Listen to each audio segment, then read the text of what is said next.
The bridge of the Galactic Coalition flagship Sovereign Dawn hummed with tense energy as Admiral Keck studied the tactical display. 300 Coalition vessels hung in formation around the gas giant Helios 7, their weapons trained on the small, blue planet below. Earth, the final holdout against galactic unity. "Sir, we're receiving a transmission from the surface," reported Communications Officer Vale, his forearms dancing across the holographic controls. Kex's scaled hide rippled with satisfaction. "Put it through, let's hear their surrender." The view screen flickered to life, revealing a human male with graying hair and calm eyes. Behind him, other humans worked at primitive-looking consoles. "I am Captain Reed of the Earth Defense Force," the human said. "You are trespassing in our system." A chorus of clicks and growls erupted from the bridge crew. Kex raised a clawed hand for silence. "Human, I am Admiral Kex of the Galactic Coalition. You face the combined might of 47 worlds. Surrender now and your species will be granted citizenship status." Captain Reed's expression didn't change.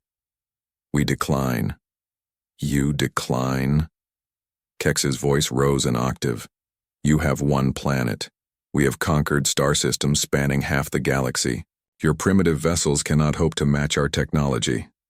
"Perhaps," Reed replied. "But we only need to send one ship." The transmission ended abruptly.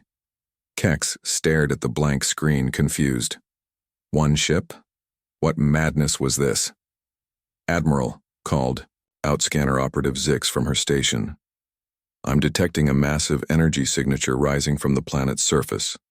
The tactical display updated, showing a single vessel emerging from Earth's atmosphere. It was enormous, easily 3 times the size of the Coalition flagship. Its hull gleamed silver-white, unmarked by weapon ports or visible armor plating. "That cannot be right," Kex muttered, studying the readings. "Run a deep scan. I want to know everything about that vessel." Zix's 6 eyes focused intently on her instruments. Her mandibles clicked nervously as data flowed across her screen. "Sir, the initial readings must be wrong. I'm detecting power levels that exceed our entire fleet combined." "Impossible. Run it again." Minutes passed in tense silence. The human vessel hung motionless in space, neither advancing nor retreating. It seemed to be waiting. "Admiral," Zix's voice was barely a whisper. "The readings are consistent. That ship's power core is generating energy equivalent to a small star." Kex felt his blood chill. "Weapons analysis?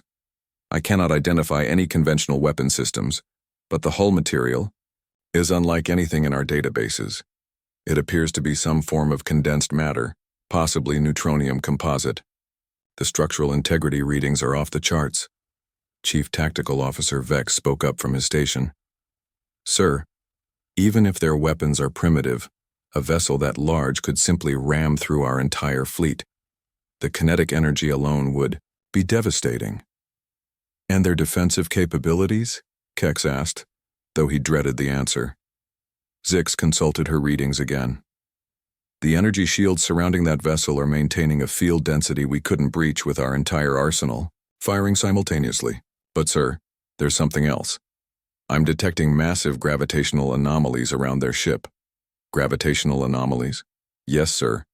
It appears they have somehow weaponized gravity itself. The distortions could tear our ships apart at the molecular level." A communications alert chimed. Captain Reed's image reappeared on the view screen. "Admiral Kex," Reed said calmly. "I trust your scans have been enlightening. This is the EDF Defiance. She represents 100 years of human engineering focused on a single purpose, defending our home." Kex found his voice. "What do you want?" "For you to leave.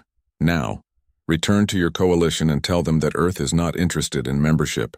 We prefer our independence." "And if we refuse?"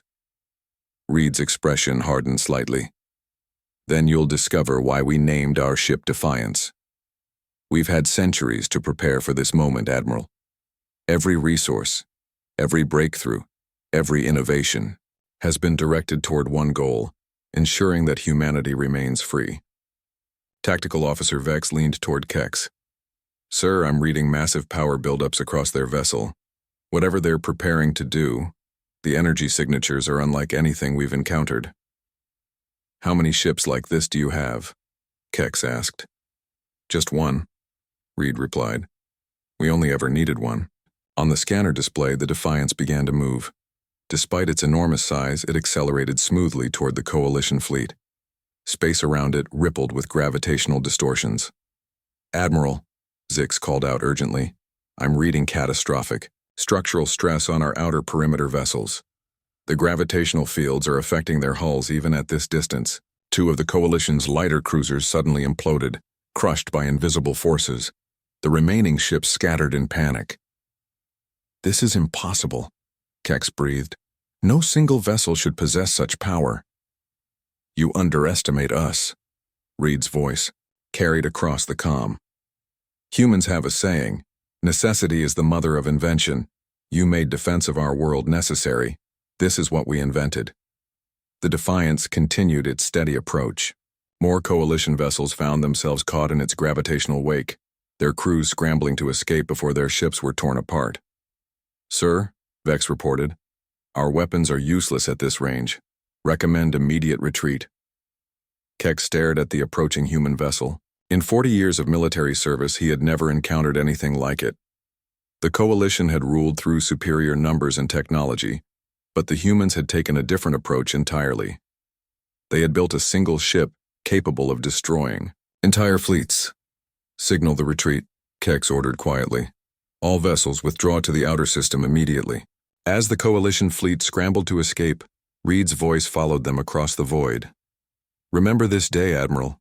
Remember that some species value freedom more than membership in your coalition. Earth stands alone, and Earth stands strong.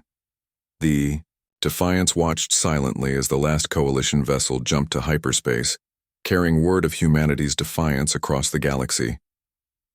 In the years that followed, no alien fleet would dare approach the small blue planet again.